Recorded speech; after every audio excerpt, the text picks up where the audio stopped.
மகிழ்ச்சி.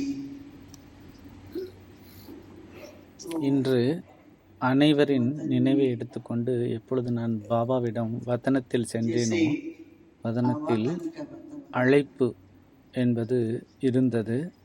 வாயுமண்டலம் அப்படி இருந்தது. அனைவரும் எதிர்பார்த்து இருந்தார்கள். பாபா வதனத்தில் தாதி ரத்தன் மோகினிஜியை அழைத்தார்கள். நான் பாபாவை பார்த்தேன். திருஷ்டி மூலமாக சந்திப்பு நிகழ்ந்தது. நிறைய பேருடைய மனதில் ஏன், எப்படி, என்னவாகும், எதிர்காலம் எப்படி இருக்கும் என்ற எண்ணம் முகத்தில் தென்படுகிறது. பாபா கூறினார், எப்பொழுது அப்படிப்பட்ட நேரம் இருக்கிறதோ, குறிப்பாக இந்த நேரத்தில் யஜ்யத்தின் ஆதிரத்தினங்கள் தாதிஜி, நமது தாதிஜி ரத்தன் மோகினிஜி தனது பாகத்தினை நடித்து கொண்டிருந்தார்கள். ஆனால் இயற்கையை வென்றவராக என்று கூறலாம், அல்லது கால அனுசாரமாக அவர்களுடைய எண்ணம் நிறைய சேவை செய்ய வேண்டும் என்ற எண்ணம் இருந்தது, இன்னும் இருக்கிறது. ஆனால் பாகம் என்பது மாற வேண்டியிருக்கிறது. இது மிகவும் அவசியமாக இருந்தது. ஏனென்றால் இந்த இயற்கையில் இந்த உடல் மூலமாக அவர் எந்த அளவு விரும்பினார்களோ அந்த அளவு சேவையை செய்ய முடியாமல் இருந்தது.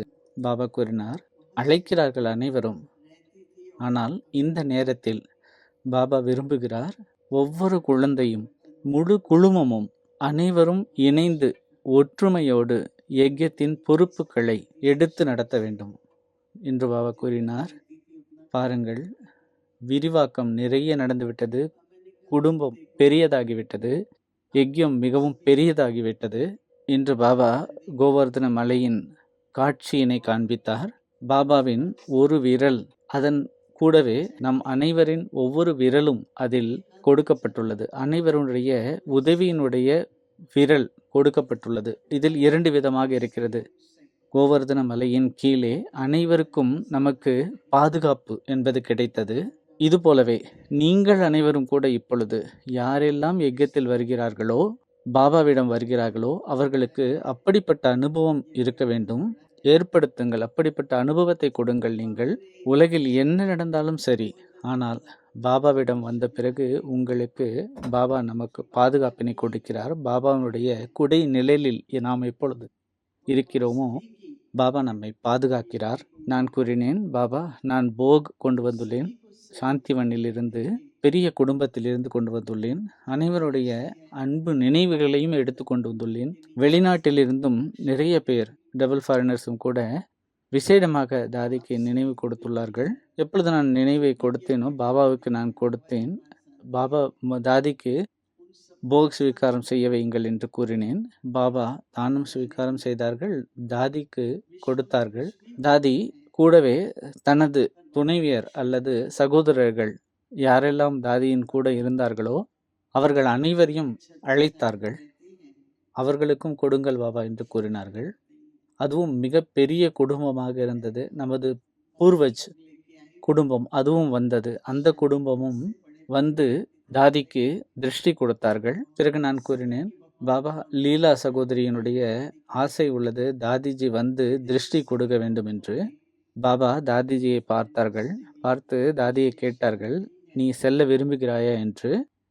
பாபாவின் கட்டளை எதுவோ அப்படியே ஆகட்டும் என்று கூறினார்கள். தாதிஜி அப்படி கூறிய உடனேயே அங்கிருந்தே தாதிஜி அனைவருக்கும் திருஷ்டி கொடுத்தார்கள். பாபா கூறினார், நீ இவர்களுக்காக ஏதாவது கூற விரும்புகிறாயா?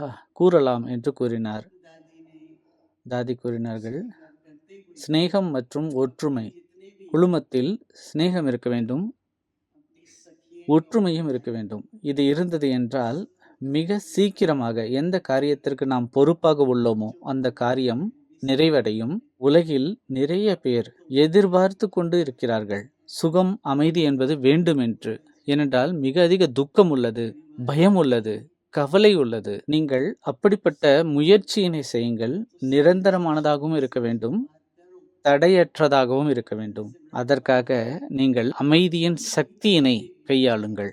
எந்த தடை வந்ததென்றாலும் அமைதியின் சக்தி மூலமாக அதனை கடந்து விடுங்கள்.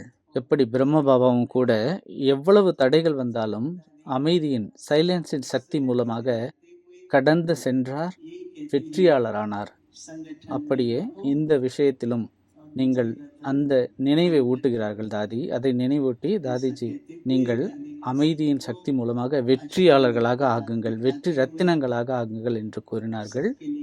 பிறகு ஆசீர்வாதத்தின் கைகளை காட்டி அனைவருக்கும் அன்பு நினைவுகளை கொடுத்தார்கள். பாபாவும் அனைவருக்கும் அன்பு நினைவுகளை கொடுத்தார்கள். ஓம் சாந்தி.